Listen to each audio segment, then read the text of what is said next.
Soy Ana Urroz. Voy a haceros una exposición somera, espero no alargarme mucho, sobre la historia del netar. La he titulado Biopsia de un muerto enunciado, historia del netar, porque aunque es una serie de prácticas artísticas que tiene poco tiempo, que tiene 14 o 15 años que empezaron a aparecer, ya se ha sentenciado. Hay autores, artistas y críticos que ya hace tiempo que hablan de la muerte del netar.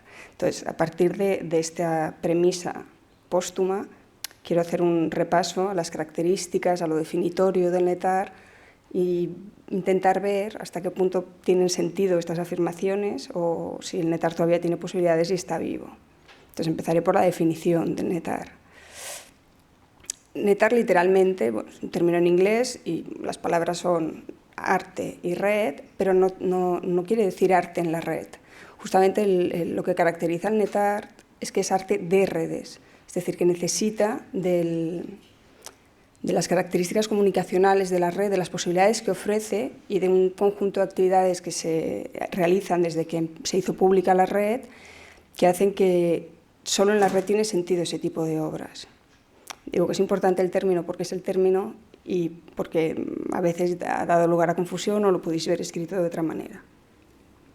Una obviedad es que surgió cuando surgió la red, es evidente.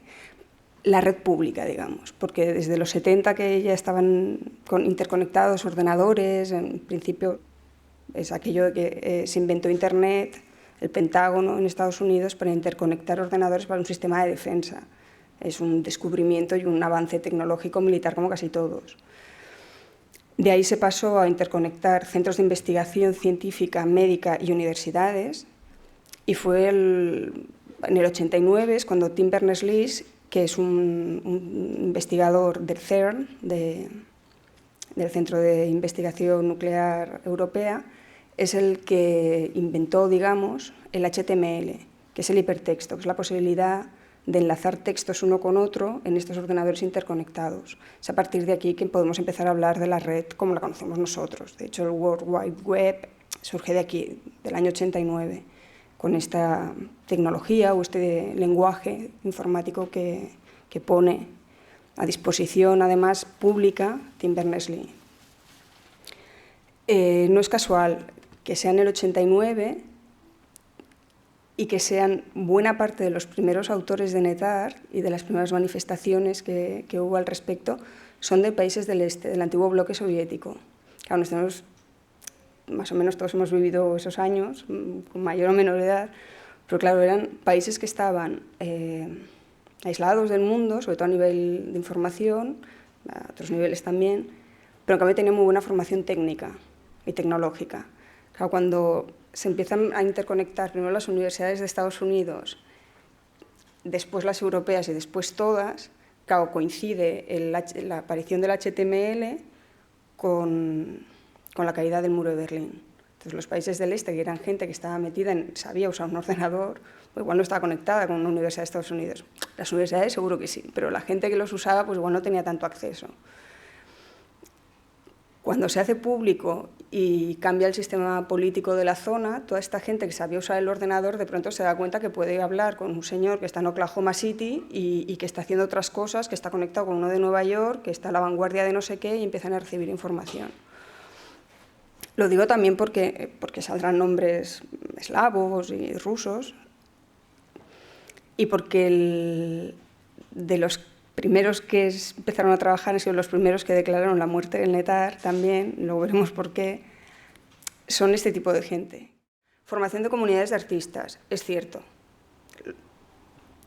Usamos mucho la red y ahora hay muchas páginas web, ahora hay cantidad de información, entonces no había tanta y se encontraban, realmente se encontraban en la red. No había Google, era un poco más complicado encontrar cosas y estaban en contacto. Lo primero que hicieron, ¿no?, una especie de euforia juvenil, hicieron comunidades, o sea, juntarse online. Yo me imagino que también tenía que ser muy...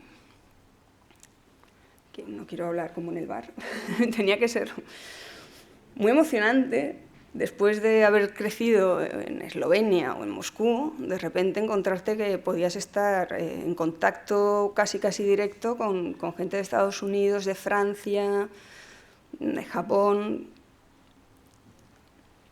y creaban comunidades, se juntaban y elaboraban estos magníficos manifiestos y pensaban lo que tenían que hacer y proponían cosas y se mantienen, ¿eh? Hay muchas comunidades que se mantienen. Por ejemplo, inversiones sin intereses materiales. Es muy izquierdista todo esto siempre. No sé si hay obras de NetArt de extrema derecha, por ejemplo. Si las hay no las conozco o no me han interesado o las he considerado otra cosa.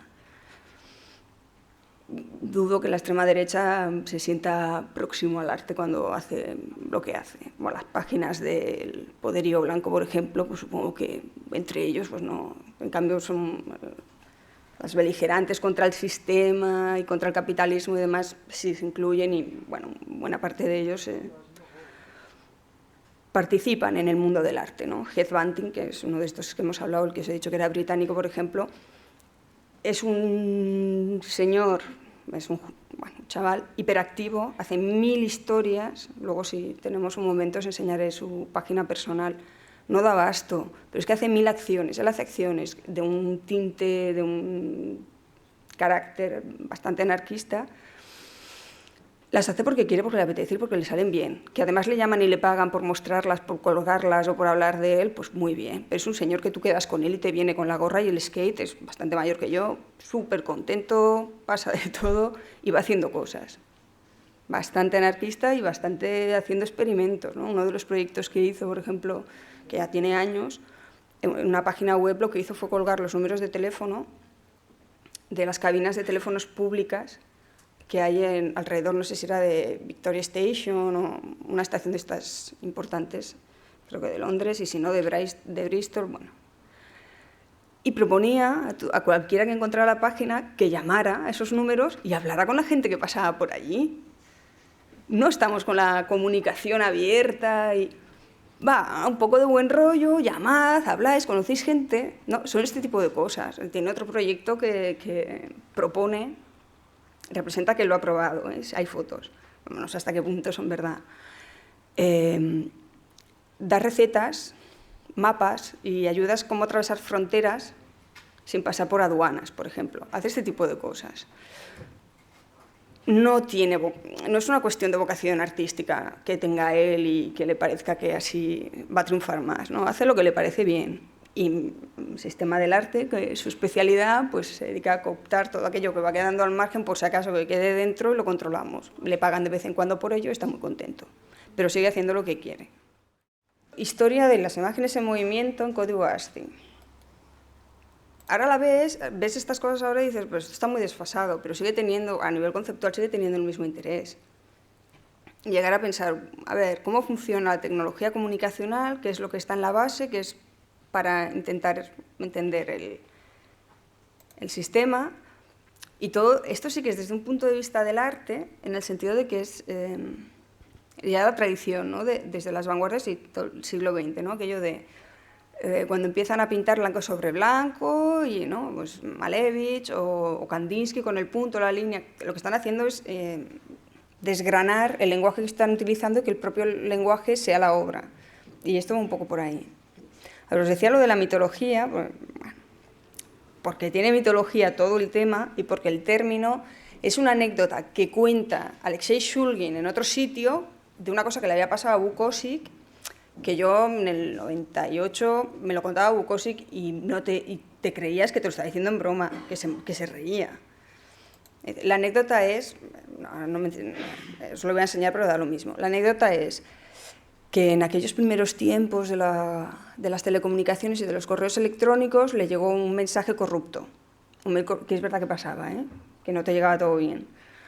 Y de todo el entramado de símbolos que había en el mensaje, solo se distinguían dos palabras, que era el final de una frase que acababa en net, punto y seguido, y art, que empezaba la siguiente frase. Bueno, este es el origen del término, la mitología. Yo que sí, te lo agradezco. Digo, quería demostrar, hacer una exposición de que bueno, no tiene mucho sentido cuando proclaman la muerte del NetArt sin mayores argumentos. Otra cosa es que los del periodo heroico pues vean y estén diciendo, chicos, se nos ha ido de las manos, qué pena, pero eso no quiere decir que no se estén haciendo cosas con interesantes y con potencial.